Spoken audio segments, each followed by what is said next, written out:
description. But first, we're going to go to Jeremy in Iowa. Jeremy, Hi, you Jeremy. are live on Truth Wanted. What's going on? Oh, wow. Hi. Hey. Hi. Not much. It's a pleasure talking to both of you. Excellent. Thank you. It's a I'm pleasure. a huge show of your...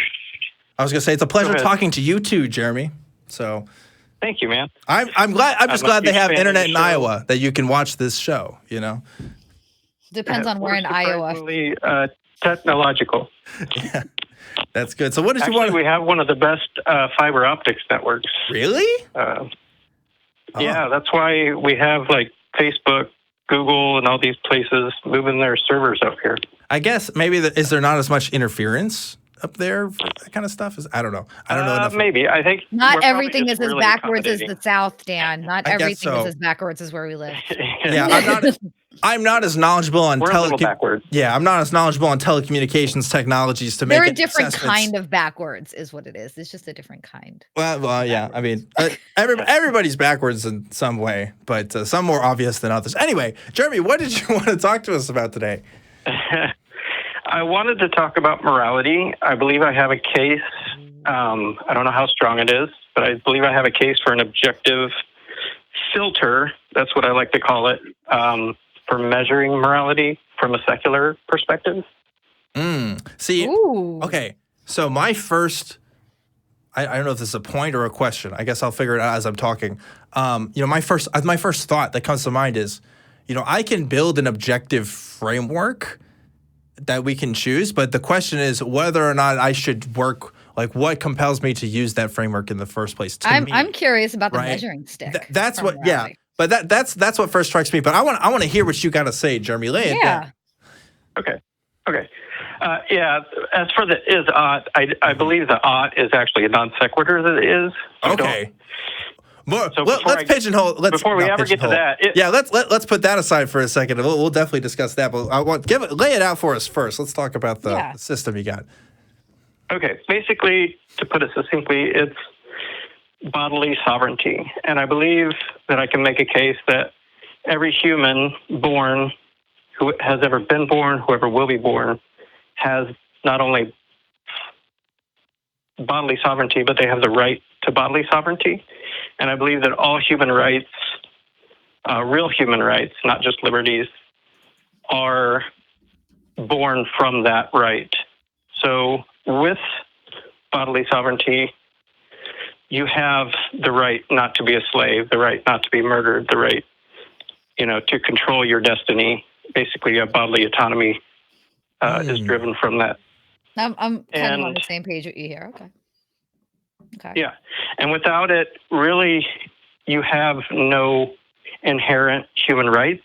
And I think this is where Christianity fails, where a lot of religions fail in their moral precepts, is they remove the very rights that humans have over their own person, over their own ownership. I have a question, though, real quick. I have questions, too. Yeah. But you go first, Jen. So what if a person doesn't want bodily autonomy? Does that take away their right to have basic human rights applied to them? Well, it's bodily sovereignty, so it's ownership. I'm sorry, bodily sovereignty. Does that take away their right to have basic human rights applied to them? It doesn't take away the rights, but I don't believe that it's a violation of their sovereignty, so I wouldn't call it immoral, per se, because it's their ownership. So if I own a barbell set and I sell it, it's my right as the owner to sell it, right? I mean, according to our laws. Yeah. I'm not saying that's a basic human freedom, but so if you have self-ownership and you decide to give up that self-ownership, I'm not sure how that works. I guess my thought on that is if you don't respect sovereignty in others, then you're basically saying that you're giving up your own sovereignty. Okay. So I don't think that means that you give up all your rights. So but Jeremy, I do believe that. Do we have the right to put people in jail? Yes. So, okay.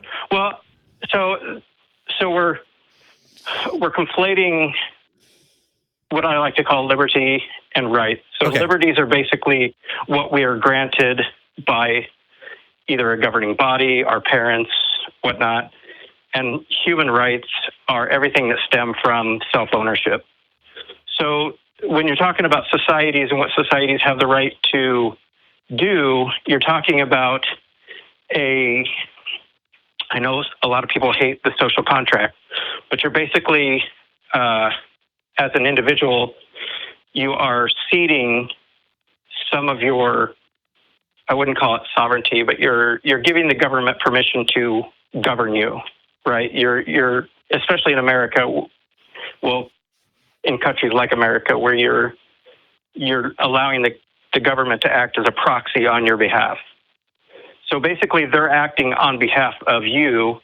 They don't have the right to violate your sovereignty, but as a society, the government has different rules. That's not to say that the rules can't be immoral.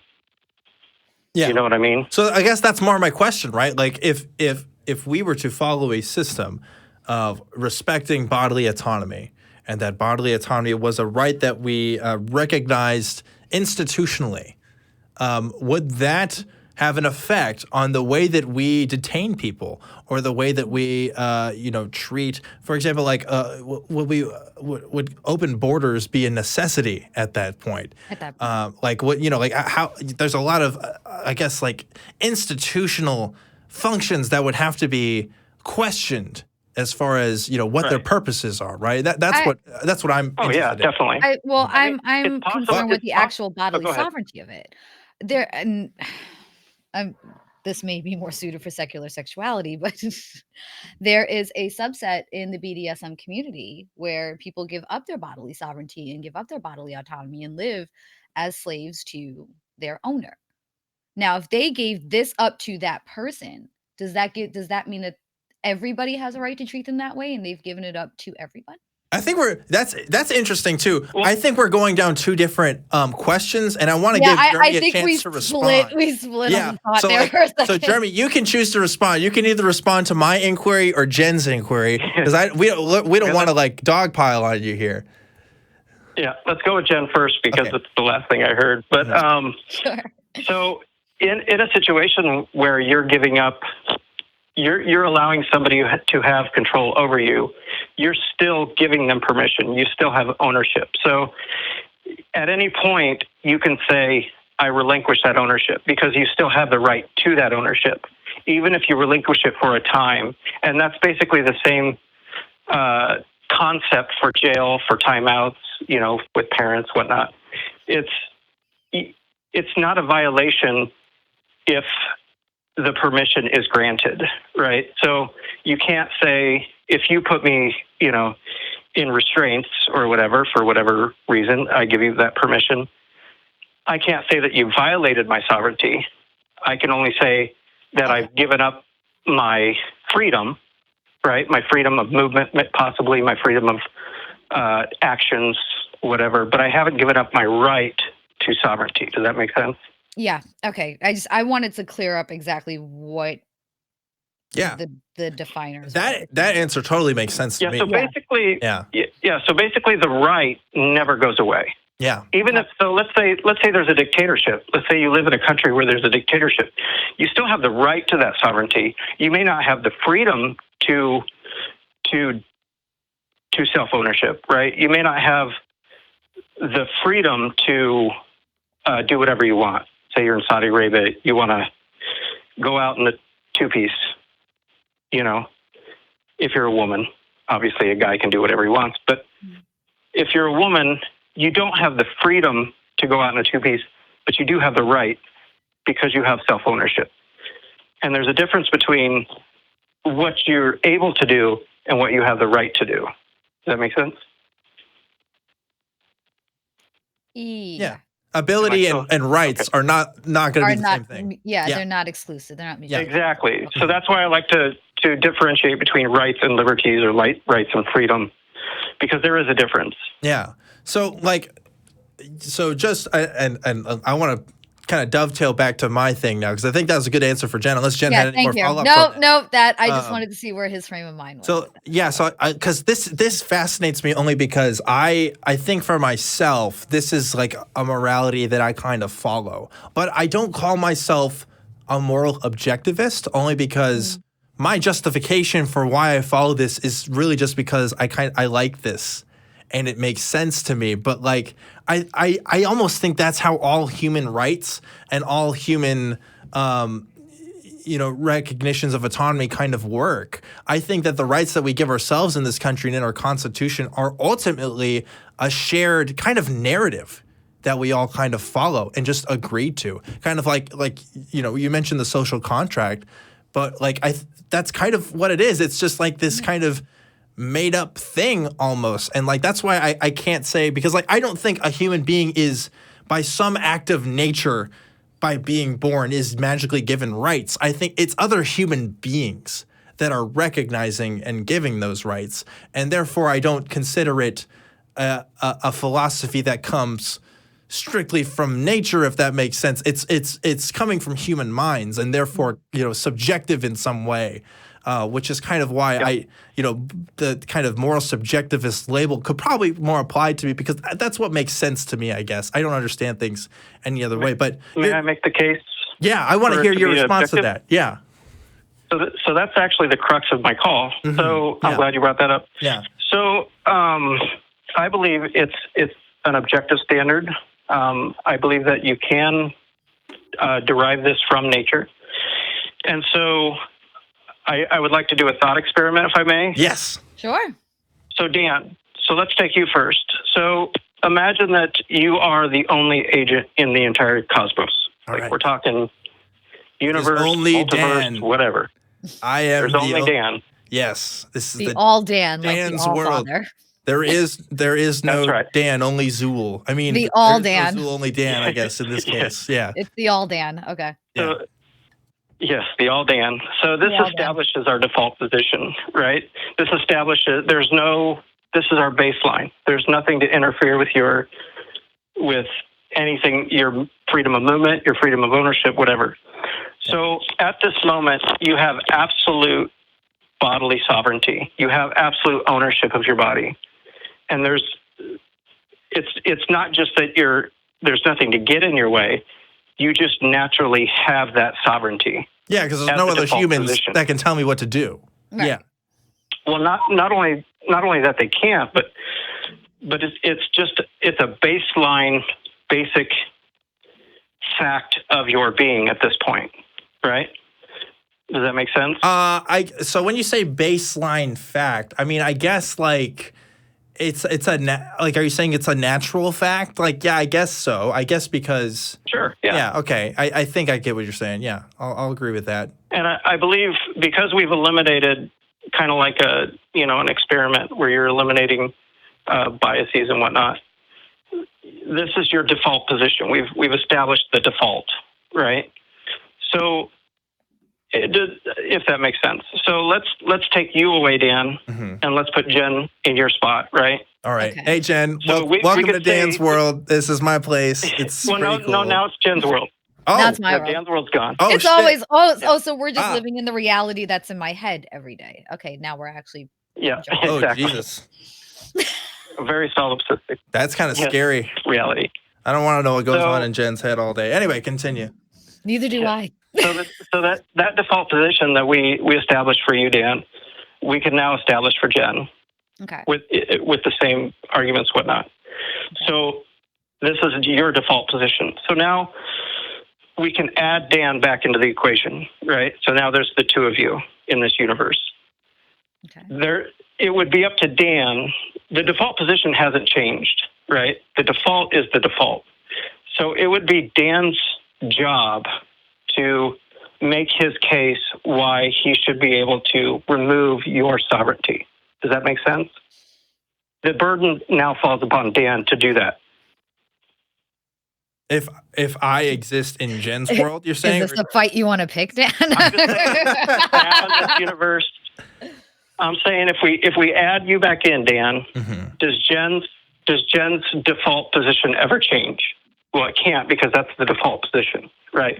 You still have your default position. She still has her default position. And so now there's two of you living in this world. In order for you or for Jen to remove the sovereignty of somebody else, or even make a case that you don't have it, they would have to show some sort of evidence. They would have to make some sort of compelling case. I believe it would have to be empirical or based on, facts and reason. See, that's why. And so, if you go ahead, and then I want to say something too. Go ahead. Yeah. So, okay. So the default hasn't changed. The situation hasn't changed. You both have your bodily sovereignty. You both have the right to your bodily sovereignty, right? So then if we add back in all of humanity that is currently living today, you could see that the default position for each individual human doesn't change, right? So everybody still has the right to their sovereignty. They may not have the actual freedom to express that right or to use that right, but they at least have the right by default, because we could interchange in that original position where we put the Dan verse or the Jen verse. We could put me as the only person. We could put, you name it, anybody in that position, and the default would not be different for any individual. Okay, so you could. Yeah, go ahead. Go ahead. No, go ahead. Well, okay, so I see why you wanted me to say that this was a natural fact, or that this was a default kind of baseline thing, because at that point it becomes you have at least some sort of standard to go by. But my counterpoint, I think I would say, at least my first thought again is just who determines the right, and it's ultimately people. It's not nature that's determining that right. That's where I was going. Was some human had to turn around and say, while you have bodily sovereignty, I'm telling you that there's going to be rights imposed on how you express. So ultimately, I understand rights as a human invention. That's a human thing that we come up with and interact with. And yes, I may define my sovereignty differently from Jen's, but that's kind of the point, right? Like that's why we have these arguments about who can do what, because like we have different conceptions of what we think is kind of just and fair. Yeah, I'm pretty extreme when it comes down to bodily sovereignty. So I think you're talking though. I think what you're talking about is more the liberties and the freedoms, and not really the sovereignty. Maybe, but not really the right. But there are people who would say, no, my bodily autonomy extends so much to the point where you can't put me in jail. That is an immoral thing to do because it violates my autonomy. It violates my choice. And they may be right. They might be right. But you see how we might have a difference in our understanding of autonomy there. There's no natural fact of the matter of what autonomy is in that sense. It's still going to be defined by human terms and human conditions, Well, only the usage of your autonomy is defined at that point. And that's where societies differ from the right of an individual to their sovereignty. So a society, it's the society's job not to impose morality on humans or whatever. The society's job is to organize itself and to self-govern, really. But see, who's saying that's the society's job? It's people. I'm just saying that's a matter of fact. Is it though? Is it a matter of? That's what I think. That's Jen and I's point, right? Because I don't know if I agree with that. And there's cultures around the world that definitely don't agree with that. And that's what society's role is. You want to break it down to I don't think I'm explaining this correctly. There are animals that don't. Go ahead, Jeremy. Well, that's where I would go to make a case for veganism. But we don't have time for that phone call right now. I won't go there. Yeah. But I think what I'm trying to say is society is anything that the people inside of that society make it, right? Yes. Or life's what you make it, so let's make it right. Human. That's Hannah Montana. Sorry, I'm stupid. Just keep going. Yeah. So it can be anything that we self-create, that we create ourselves, like the United States, something we built. Well, actually, it was never mind. But anyway, it could be either imposed on you. So if you just go down to tribes, one tribe could take over the other tribe and take all their people. You're talking about a societal dynamic. You're not talking about the actual right to a person's ownership of themselves. And you're saying only talking about. Okay, I see what you're saying. You're talking about the fact of how things are, as opposed to. You're saying, Jeremy, that societies and institutions can still do their thing, but autonomy is still a natural fact regardless. That's exactly. Okay, gotcha. Okay. Thank you, Dan. So that makes sense to me. And I guess the conversation from there would be figuring out whether it really is a natural fact, because I don't know. Yeah. I'd say that that really is the crux of the idea. Yeah, for sure. And something. But if you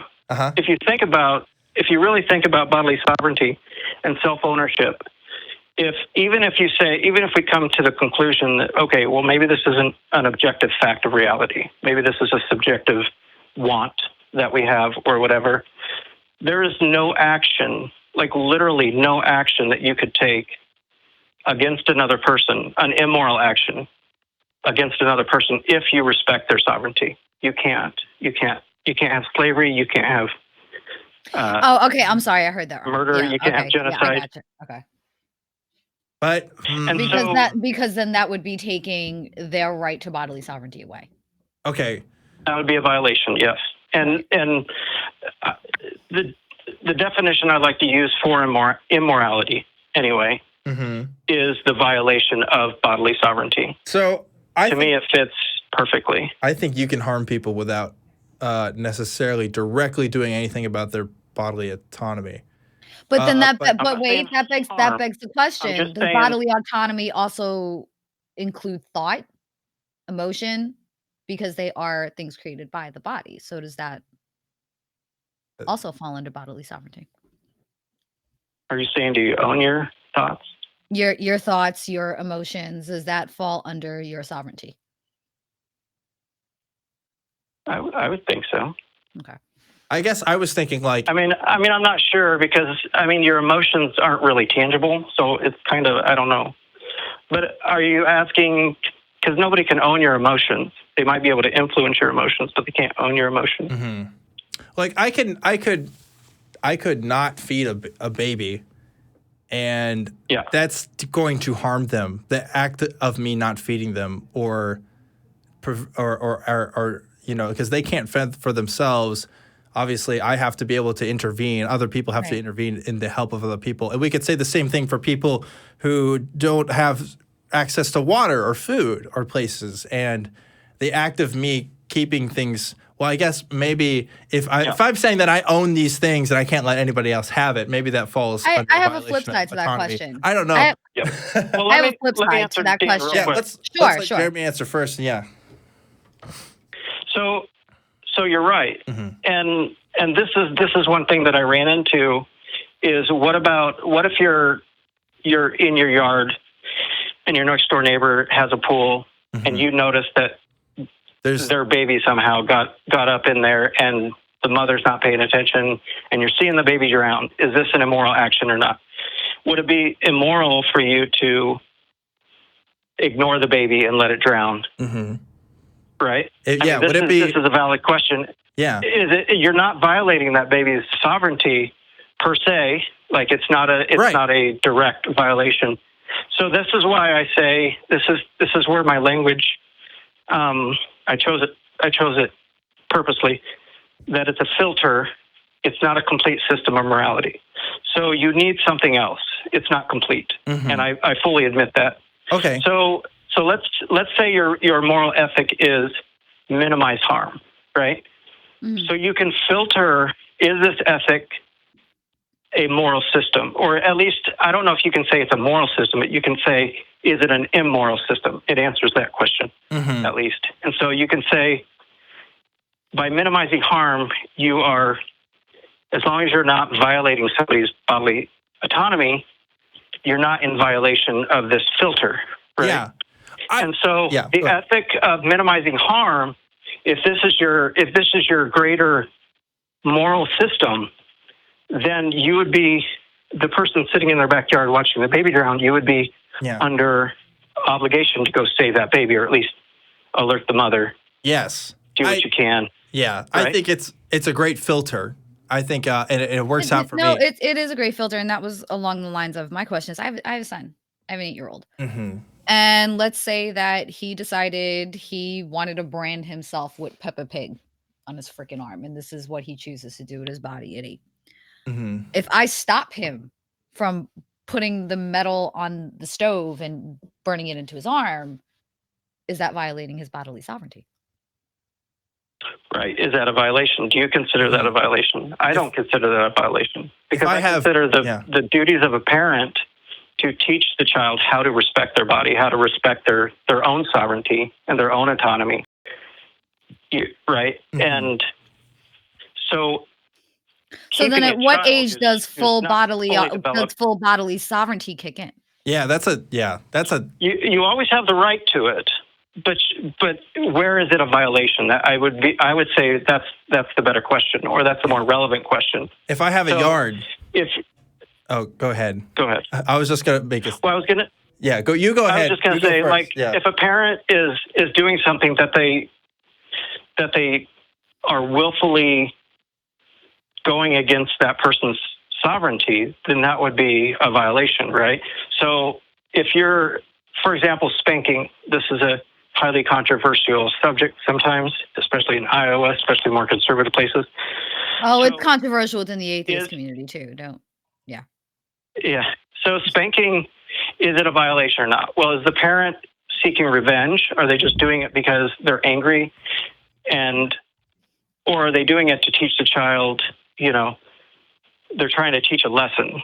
And this we can extend to the God question with hell and all that. I kind of want to put a pin in that spanking argument, because there are other things tied into it, such as humiliation.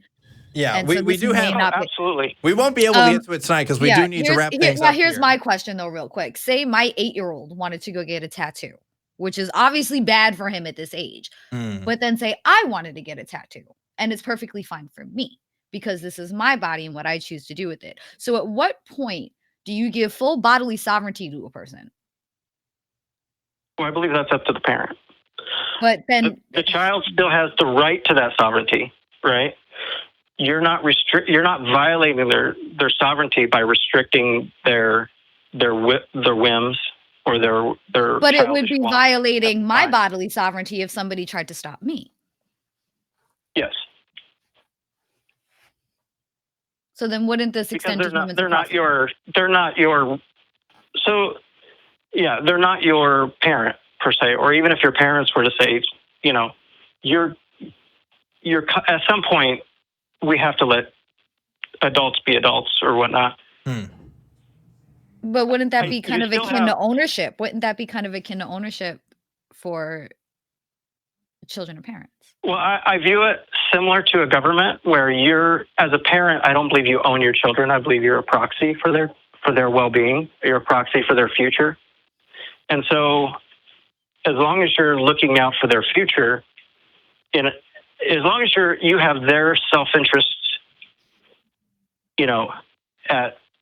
at the center of your actions, I don't see how it's a violation. So this is where the filter applies. Okay. Yeah. Okay. I got it. Okay. Yeah. Okay. We got to wrap things up here right now. But Jeremy, thanks so much. Thank you for calling, Jeremy. That was really thought provoking. Yeah. That was really thought provoking. I dug that. Thank you, Jeremy. Yes. Thanks so much. And I hope to hear from you again soon. I'm going to go ahead and try to wrap things up here. I was going to ask if I had a yard and I had milkshakes and I let boys come into your yard.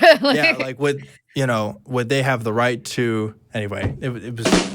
Oh, there it goes. Oh, we have soundboard stuff now. I've had this soundboard in front of me, and it's used it once. And I haven't been because I don't know. I'm so used to not using it, I guess. I got stuff from my own quotes. I got stuff from other people and stuff. There's Bigfoot Jesus. Bigfoot Jesus is in there. I got like a bunch of.